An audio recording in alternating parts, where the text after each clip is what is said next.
प्रधानमंत्री मोदी की अपील पर ही अमल करते हुए खबर बता दें, मध्य प्रदेश हाईकोर्ट के जस्टिस डीडी बंसल ने भी भरी गर्मी में अपने बंगले से हाईकोर्ट तक साइकिल चलाकर वो गए हैं, जो तस्वीरें भी आपके सामने हैं। हालांकि सामान्य तौर पर हाईकोर्ट के जस्टिस का काफिला जब भी निकलता है तो ट्रैफिक को रोक दिया जाता है और काफिले में जज साहब की गाड़ी के साथ पायलट भी चलता है, लेकिन जस्टिस डीडी बंसल के साथ ऐसा कुछ नहीं था। वो साइकिल पर बंगले से निकले, हाईकोर्ट पहुंचे, उनके साथ उनके सुरक्षाकर्मी भी थे।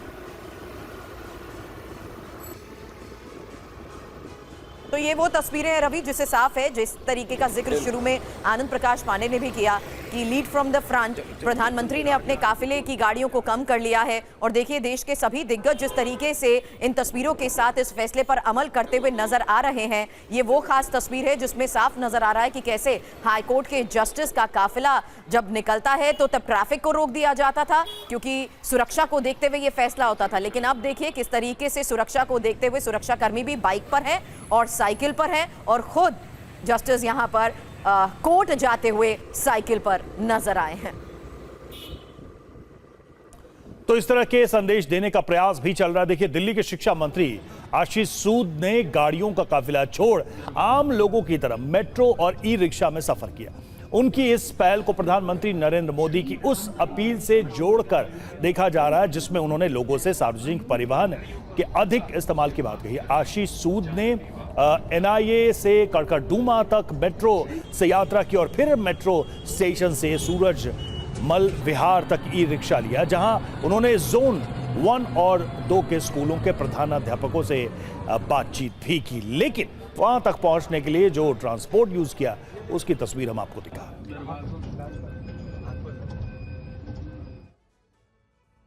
तो पीएम की अपील क्या है रवि, आपने बताया, लेकिन इसी अपील का ग्राउंड पर क्या असर नजर आ रहा है? जल्द इंफॉर्मेशन वॉल पर एक एक डिटेल दिखा देते हैं, क्योंकि उत्तर प्रदेश और मध्य प्रदेश से जो खबरें सामने आई हैं उसके मुताबिक सीएम और मंत्रियों की फ्लीट की गाड़ियां भी घट चुकी हैं और मध्य प्रदेश में सीएम ने अपने फ्लीट की गाड़ियों को घटाने का फैसला ले लिया है। हालांकि काफिले में गाड़ियां जो होती हैं उसकी देखिए डिटेल सामने आ चुकी हैं।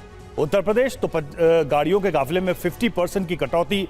मध्य प्रदेश में बात करें तो काफिले में 13 की जगह सिर्फ 8 ही गाड़ियां होंगी, यानी कि दोनों जगहों पर काफिला छोटा हो जाएगा। हालांकि मध्य प्रदेश में सीएम के दौरे के समय वाहन रैलियों पर भी रोक का फैसला लिया जा चुका है, जबकि उत्तर प्रदेश में वर्क फ्रॉम होम और साथ ही वर्चुअल मीटिंग्स को बढ़ावा देने का निर्देश दिया गया है। लेकिन खबरें आगे दिल्ली, महाराष्ट्र और राजस्थान से भी है रवि। दिल्ली में सीएम कम गाड़ियों का इस्तेमाल करेंगी, महाराष्ट्र में मंत्रियों के विमान के इस्तेमाल पर सख्ती होगी, राजस्थान में सीएम भजन लाल ने अपने काफिले की गाड़ियां घटा दी हैं। तो अलग अलग राज्यों से इस तरह के निर्णय सामने आ रहे हैं। हालांकि मंत्रियों और विधायकों और ऑफिसर्स की गाड़ियां दिल्ली में भी घटेंगी, जबकि महाराष्ट्र में सीएम की मंजूरी के बिना विमान का इस्तेमाल अब नहीं किया जा सकेगा और राजस्थान में मंत्री और विधायकों के काफिलों में भी गाड़ियां अब घटेंगी।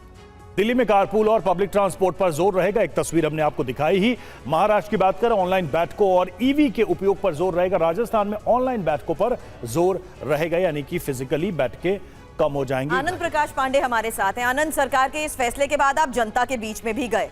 एक सवाल ये कि क्या ये जो इंपोर्ट बढ़ाने का फैसला हुआ है, इंपोर्ट ड्यूटी बढ़ाना, ये इलाज है या पेन किलर? क्योंकि लोग तो ये भी कह रहे हैं साफ तौर पर कि यहाँ कड़वी दवा देने की जो कोशिश की जा रही है, क्या ये एक इलाज की शुरुआत है? आने वाले वक्त में लोगों के बीच में लॉन्ग टर्म इफेक्ट ना हो, इसलिए पहले ही इसकी शुरुआत। जी बिल्कुल, धीरे धीरे लोगों को तैयार किया जा रहा है कि अगर अभी जो संकट है, इससे अगर बड़ा संकट आता है, ज़्यादा दिक्कत होती है, तो लोग मेंटली भी तैयार रहें और उसके लिए ज़रूरी जो कदम होते हैं लोग उसकी तैयारी भी कर लें। और यही वजह है कि जब प्रधानमंत्री ने कहा तो न सिर्फ मंत्रियों ने, कि बहुत सारे जो अधिकारी हैं उन्होंने भी इस बात का फैसला किया है कि उन्होंने भी, जिनको सुरक्षा ज़्यादा है, उन्होंने अपने काफिले में कटौती की है।